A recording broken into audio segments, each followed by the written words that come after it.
अब हम पढ़ेंगे ऑब्जेक्टिव ऑफ बिजनेस।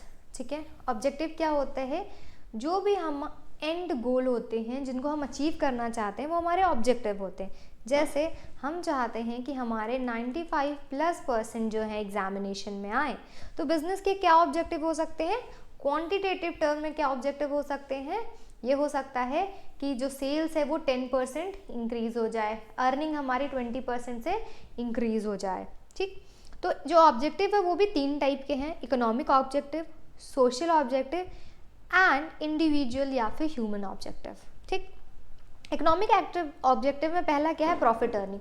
सबसे पहला इकोनॉमिक ऑब्जेक्टिव है प्रॉफिट अर्निंग, क्योंकि जो प्रॉफिट होता है ना वो means of livelihood for the entrepreneur है, एक जरिया है उनके अर्निंग का और एक रिवॉर्ड है रिस्क को बेयर करने का। प्रॉफिट क्या है, प्रॉफिट 2 चीज़ है मैम, एंटरप्रेन्योर के लिए मीन्स ऑफ लाइवलीहुड है एंड रिवॉर्ड है फॉर बेयरिंग द रिस्क।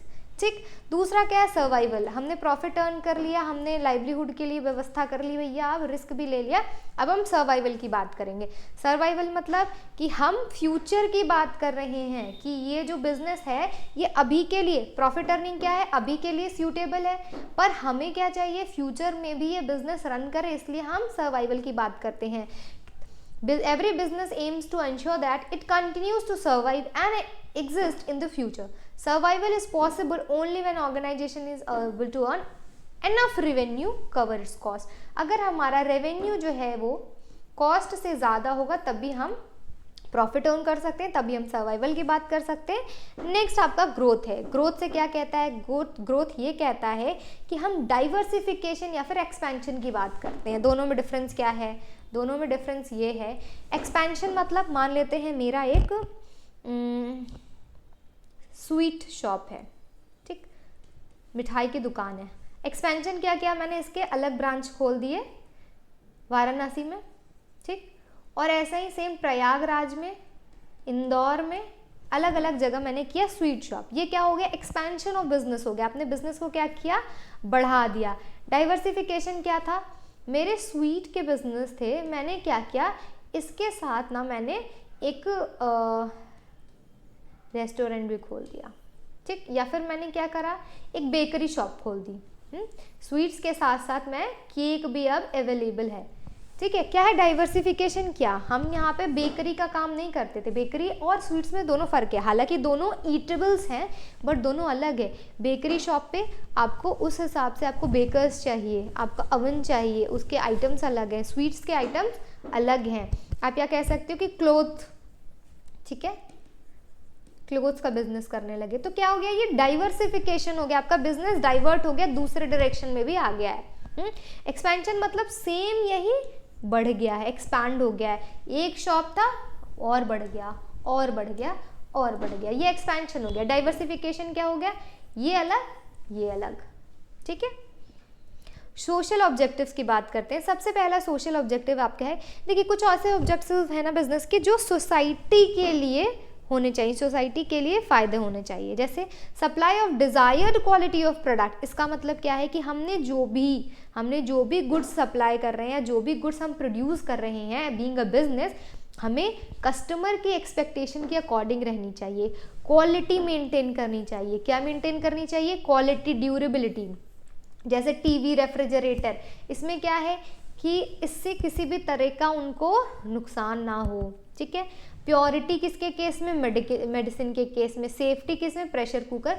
तो अलग अलग जितने भी आपके गुड्स हैं उस हिसाब से आपको क्या करना चाहिए, कंज्यूमर के या फिर कस्टमर के एक्सपेक्टेशंस को मीट करना पड़ेगा, ठीक है। क्योंकि जो भी कस्टमर्स हैं वो ना क्वालिटी प्रोडक्ट खरीदने पे फोकस करते हैं। जैसे ISI मार्क इलेक्ट्रिकल गुड्स पे होना चाहिए, FPO मार्क फूड आइटम पे होना चाहिए, ताकि आपकी क्वालिटी को ये डिटरमाइन करे कि डिज़ायर क्वालिटी है प्रोडक्ट का, जैसा एक कंज्यूमर चाहता है। कोई ऐसा कंज्यूमर तो नहीं है कि क्या चाहेगा कि प्रेशर कुकर मैं लूँ और वो ब्लास्ट कर जाए, कोई नहीं ऐसा है। उनका क्या है कि लंबे समय तक चले, सेफ रहे और इसमें अच्छे से खाना बन जाए, ठीक है। Avoidance of anti social and unfair trade practices, जैसे आपका क्या हो सकता है, ओवर चार्जिंग, मैंने ज़्यादा पैसे चार्ज कर लिए, कॉस्ट कितना है 500, मैंने क्या किया 550 चार्ज कर लिया, 1000 ले लिया। मिसलीडिंग द कंज्यूमर्स, मैंने क्या किया, देखिए जैसे मेडिसिन वाले क्या है कि नहीं, ये जो दवा है इस कंपनी की नहीं है पर दूसरे कंपनी की है, अगर ऐसा बोल रहे हैं तो सेम फॉर्मूला होना चाहिए। अगर एक भी उसमें फॉर्मूला में इधर उधर है तो क्या हो जाएगा, मिसलीडिंग हो जाएगा। होर्डिंग क्या हो गया, ब्लैक मार्केटिंग क्या हो गया, मतलब मिलावट चीज़ ना करो। और क्या बोलते हैं कि जो चीज़ अलाउड नहीं है उसको बेचना। काला बाजारी मतलब क्या, कि हम क्या कर रहे हैं कि कोई भी चीज़ है 50 रुपीज़ पर केजी, हम उसको क्या कर रहे हैं, बेच रहे हैं ₹80 में। क्यों, हमने उसकी सप्लाई रोक दी, डिमांड बढ़ गया, फिर हमने क्या किया, प्राइस बढ़ा दी। ऐसा नहीं चलेगा। तो जो भी अनफेयर ट्रेड प्रैक्टिसेस हैं उन्हें हमें अवॉइड करना चाहिए। Over charging, misleading, black marketing, ये सारी चीज़ें। जनरेशन ऑफ एम्प्लॉयमेंट, ये भी आपका एक सोशल ऑब्जेक्टिव है कि हम सोसाइटी के तरफ कैसे सोसाइटी के नीड्स को कैसे फुलफिल करेंगे, एम्प्लॉयमेंट प्रोवाइड करके। क्यों, हमें न्यू जॉब्स में ना डिस्क्रिमिनेट नहीं करना चाहिए कास्ट, सेक्स, रिलीजन, किसी भी बेसिस पे। जो भी पुअर फैमिली है या फिर हैंडीक्रैफ्ट है उनको भी एक स्पेशल कंसिडरेशन देना चाहिए। वो कहाँ जाएंगे, मान लेते हैं कि वो भी तो एक सोसाइटी के हिस्से हैं। अगर कोई बिजनेस उनको नहीं लेगा, कोई एम्प्लॉयमेंट उनको अपॉर्चुनिटी नहीं देगा तो वो कहाँ जाएंगे। तो हमें क्या करना है कि एम्प्लॉयमेंट जनरेट करके सोसाइटी के तरफ अपनी जिम्मेदारी को निभाना है। Welfare of employees, welfare of employees में क्या है कि जो भी वर्किंग कंडीशन है एम्प्लॉयज़ के वो अच्छे रहें।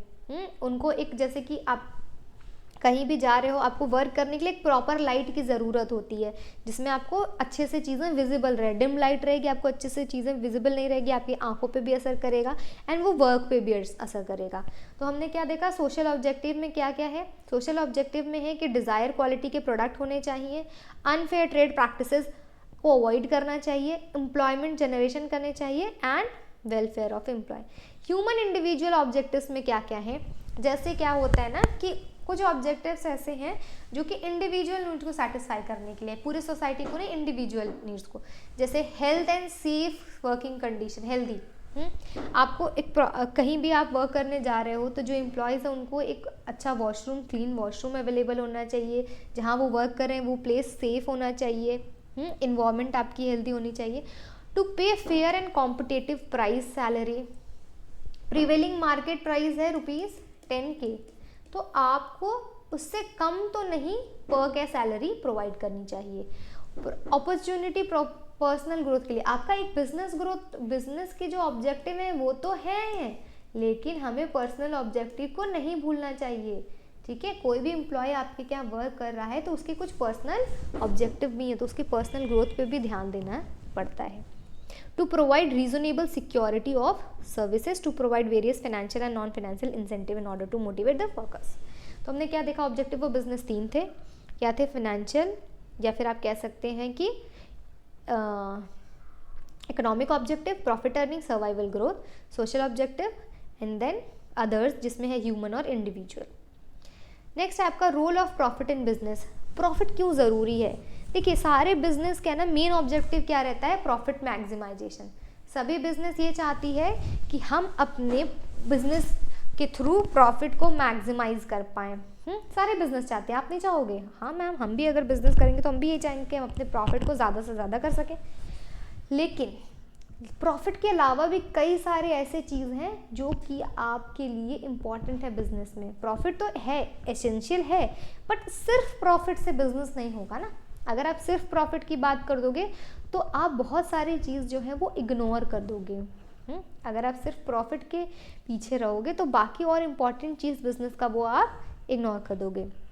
क्या बोल रहा है कि profit may be regarded as an essential objective of the business because of the following reason. पहले हम ये जानेंगे कि सबसे ज़्यादा इंपॉर्टेंट हम प्रॉफिट को क्यों मान रहे हैं, क्यों हम सबसे ज़्यादा इंपॉर्टेंस दे रहे हैं प्रॉफिट को। क्योंकि जो भी बिजनेस है उसका सोर्स ऑफ इनकम क्या है, प्रॉफिट है। कोई भी बिजनेसमैन है, वो कोई भी बिजनेस में इन्वॉल्व है तो उसके लिए सोर्स ऑफ इनकम क्या है, मीन्स ऑफ लाइवलीहुड क्या है, वो है प्रॉफिट। तो इसीलिए सबसे पहला रीज़न तो यही है कि भैया हमारे लाइवलीहुड के लिए या फिर हमारा सोर्स ऑफ इनकम क्या है, बिजनेस का प्रॉफिट है, इसलिए हम इसको ज़्यादा इंपॉर्टेंस देते हैं। ठीक, नेक्स्ट आपका क्या है, source of fund for business growth. आपने क्या किया, वो पहले हमने क्या देखा ना कि ये बिजनेसमैन के लिए इम्पॉर्टेंट है।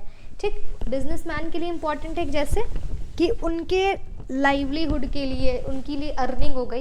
अब वो जो पैसे आए ना प्रॉफिट, उसी से हम इन्वेस्टमेंट करते हैं बिजनेस में, बिजनेस को ग्रोथ के लिए, जैसे कि एक्सपेंशन या फिर डाइवर्सिफिकेशन। इससे क्या होगा, या फिर एक्सपेंशन होगा या फिर डाइवर्सिफिकेशन होगा। एफिशिएंट वर्किंग या फिर इंडेक्स ऑफ परफॉर्मेंस, इसमें क्या कह रहा है कि प्रॉफिट जो होता है ना, हम उससे क्या कर सकते हैं, स्मूथ फंक्शनिंग कर सकते हैं बिजनेस का। कैसे कैसे स्मूथ फंक्शनिंग कैसे होता है? Basically profit is considered as a barometer और index for judging the performance of the, हम क्या कहते हैं, अगर प्रॉफिट आपकी 20% से बड़ी है, मतलब आप क्या कहोगे, आप एक तरह से जजमेंट दे सकते हो कि हमारे बिजनेस की जो कंडीशन है वो इम्प्रूव हुई है। नेक्स्ट है goodwill builds up reputation of the business. Profit के थ्रू क्या होता है, गुडविल बनती है। जैसे ही with increase profit over time a business earn reputation. अब जैसे आप देखो टाटा, टाटा का रेप्यूटेशन कितना ग्रो है, क्यों, वो तो अपने प्रॉफिट को इंक्रीज करते ही हैं, लेकिन अपने स्टाफ या फिर अपने एम्प्लॉयज़ को भी बहुत ज़्यादा उनके पर्सनल ग्रोथ पे भी ध्यान देते हैं। ठीक, तो रेप्यूटेशन आपका प्रॉफिट से भी होता है। ओवर टाइम जब आप प्रॉफिट अर्न करने लगोगे तो एक रेप्यूटेशन बनेगा कि भाई इस बिजनेस में जो है ना काफ़ी अच्छी प्रॉफिट है, मतलब यहाँ जाओगे तो आपको फ़ायदा ही रहेगा, ऐसा सुना होगा। तो एक रेप्यूटेशन वाली बात हो जाती है प्रॉफिट के थ्रू ही, जिसको हम जान पाते हैं। Reward for risk bearing, business हमने पढ़ा था बिजनेस के कैरेक्टर में कि अनसर्टेन होता है और इसमें रिस्क इन्वॉल्व होता है, ये हमने पढ़ा था कैरेक्टर में। अब रिवॉर्ड कैसे है, ये हमने रिस्क लिया ना, हो सकता था कि ये प्रोडक्ट मार्केट में चले ना चले, हमने रिस्क लेके वो मार्केट में प्रोडक्ट लॉन्च कर दिया, तो अगर हमने हमारा प्रोडक्ट चल गया तो उससे हमें क्या होगा, प्रॉफिट होगा। तो ये एक तरह से आपके लिए रिवॉर्ड है कि अगर चल गया तो हमें यही प्रॉफिट होगा, ये हमारा फ़ायदा है। हमने ये पढ़ लिया कि क्यों प्रॉफिट हमारे लिए ज़रूरी है, क्योंकि ये हमारे सोर्स ऑफ इनकम है, बिजनेस के ग्रोथ के लिए इम्पॉर्टेंट है। एक तरह से आप कह सकते हैं इंडेक्स ऑफ परफॉर्मेंस, मतलब परफॉर्मेंस मेजर करने के लिए एक यूनिट का काम करता है, रेप्यूटेशन बिल्ड करता है, and reward for the risk bearing है। ठीक है, लेकिन आपको ये जानना होगा कि profit is not the only objective of business. Profit is not the only objective of business. क्यों? Earning of profit cannot be objective of business any more than eating is the objective of living. हमारा ज़िंदगी का क्या है objective? खाना, सिर्फ खाना तो हमारा नहीं है।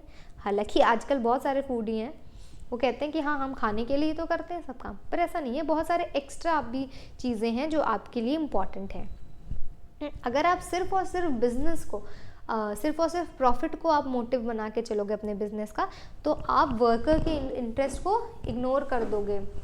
वर्कर के इंटरेस्ट को इग्नोर कर दोगे और profit maximisation bypasses the interest of workers. इससे क्या होगा कि आप उनको अच्छे रेम्यूनरेशन नहीं दोगे, फिर वो छोड़ के चले जाएंगे, वो मोटिवेट नहीं होंगे, फुल पोटेंशियल अपना काम नहीं करेंगे। आप क्या करोगे? आप बिजनेस प्रॉफिट बढ़ाना चाहते हो तो आप अपने वर्कर्स को कम सैलरी दोगे, तो इस वजह से क्या होगा, उनका परफॉर्मेंस खराब होगा। इंटरेस्ट ऑफ कंज्यूमर आपको इग्नोर करना पड़ेगा अगर आप सिर्फ प्रॉफिट पे ध्यान दोगे। कैसे? आप उनको अच्छे क्वालिटी के प्रोडक्ट नहीं दे पाओगे। अच्छे क्वालिटी के, आप हो सकता है कि कुछ मिलावट करके चीज़ें बनाओ, वो अच्छे क्वालिटी के नहीं होंगे तो कस्टमर भी आपके सेटिस्फाई नहीं होंगे। तो क्या कस्टमर रिपीट करेंगे? फिर एक बार आपके यहाँ से खरीदे, वो डिससेटिस्फाई हो गए तो क्या वो दोबारा आएंगे? नहीं आएंगे। आपने उनसे ओवर प्राइस कर लिया, ओवर प्राइस चार्ज कर लिया, फिर क्या होगा? कस्टमर जो है ना वो आपके कम होते जाएंगे। Reduction in the number of consumers, आपके जो भी बिजनेस है उनके कस्टमर्स कम होते जाएंगे। तो इसीलिए सिर्फ प्रॉफिट पे आपको ध्यान नहीं देना है। आपको अगर हम प्रॉफिट पे ध्यान दे रहे हैं तो क्या होता है, ये सारे ये पॉइंट हैं कि इंटरेस्ट ऑफ वर्कर्स इग्नोर होता है, the interest of consumer ignore होता है अगर हम सिर्फ प्रॉफिट पे ध्यान दें। सोसाइटी की भी इंटरेस्ट जो है वो इग्नोर होती है। सोसाइटी क्या चाहते हैं? ठीक है, सोसाइटी अनफेयर ट्रेड प्रैक्टिसेस को अवॉइड करना चाहती है, पर हम क्या करते हैं? फॉल्स एडवर्टाइजिंग करेंगे, अडल्ट्रेशन करेंगे। क्यों? उससे हमें प्रॉफिट ज़्यादा होगा। तो हमें सिर्फ और सिर्फ प्रॉफिट अर्निंग पे ध्यान नहीं देना है, यही बात बोल रहा है। Ignore long term interest of the business in self. Business का लॉन्ग टर्म क्या है? अभी मैंने क्या बताया कि कस्टमर जो है वो रिपीट नहीं करेंगे। एक कस्टमर आया, अब वो दोबारा नहीं आएगा, तो क्या होगा? बिजनेस लॉन्ग टर्म में सर्वाइव कर पाएगी? नहीं कर पाएगी।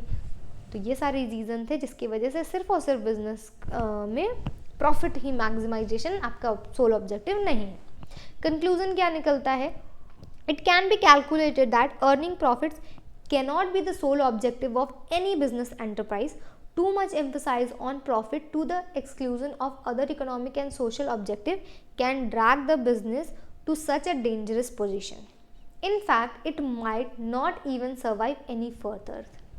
तो अगर आप सिर्फ और सिर्फ प्रॉफिट पे ध्यान दोगे ना, तो आपको बाकी चीज़ें इग्नोर करनी पड़ेगी. आप चाहोगे कि मैं कैसे भी पैसे बचाऊं, उसके चक्कर में आप गलत चीज़ें करने लगोगे, कस्टमर्स डिससेटिस्फाई होंगे, सोसाइटी में क्या बोलते हैं, सोसाइटी की बेनिफिट नहीं होगी, बिजनेस लॉन्ग टर्म में नहीं सर्वाइव कर पाएगा, वर्कर्स नहीं सेटिस्फाइड रहेंगे.